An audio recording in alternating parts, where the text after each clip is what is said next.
Chapter 7. The Stapletons of Merripit House. At breakfast next morning, I asked Sir Henry, "Did you hear a woman crying in the night?" "I heard a sound like crying," said Sir Henry, "but I thought it was the wind on the moor." Sir Henry had many papers to read. I left him sitting at his desk and went for a walk on the moor. I walked for 2 or 3 miles across the empty moor. Then, behind me, I heard a voice call, "Dr. Watson?" I looked round.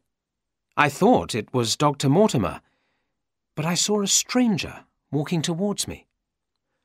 "My name is Stapleton," said the man.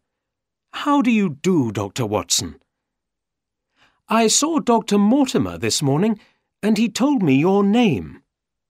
I have heard about you. You are the friend of the famous detective, Sherlock Holmes, aren't you?" "Yes, Mr. Stapleton, I am," I said. "And is Mr. Holmes staying at Baskerville Hall too?" asked Stapleton. "Is he interested in Dartmoor?" "Mr. Holmes is in London," I said. "He is a busy man." "Of course," said Stapleton. "Please, come and see my house. It's very near here. I live with my sister." Stapleton led me along a narrow path across a wide, flat part of the moor. The land around us was a strange green colour. We walked towards a hill of grey rock. "Be very careful, Dr. Watson," said Stapleton. "Stay on the path. We are in the Great Grimpen Mire. There is a sea of soft mud underneath the grass. If you fall in, you will never get out again." "Thank you for telling me," I said. "But why do you live here? It is a dangerous and lonely place." "I am a naturalist. I study nature," said Stapleton. "There are many interesting flowers and birds on the Great Grimpen Mire, and there are some unusual animals on Dartmoor." At that moment, we heard a strange sound. It was a deep, howling sound, the sound of a large dog. It came from some distance away. "Stapleton, is that the sound of a dog?" I asked. "It is only the sound of the wind," said Stapleton. "The wind blows through the rocks and makes strange sounds. But here is my house, Merripit House on the moor."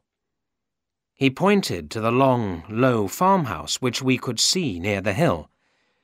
"And my sister is coming to meet us." Miss Stapleton was a very attractive woman. She was slim and tall, with beautiful dark eyes. I thought she looked very different from her brother. She had dark hair, but her brother had fair hair. They were both about 30 years old. Stapleton looked a little older. He was a small, thin, clean-shaven man, with a long face. "How do you do, Miss Stapleton?" I said. "Your brother has told me about the Great Grimpen Mire and the unusual flowers and birds. Did you hear that strange sound a moment ago? Does the wind often make this sound?" "I heard nothing," Miss Stapleton said quickly. She looked at her brother, and I saw fear in her eyes. Her brother looked at her angrily. "Let us show Dr. Watson our house," he said. I stayed for a short time.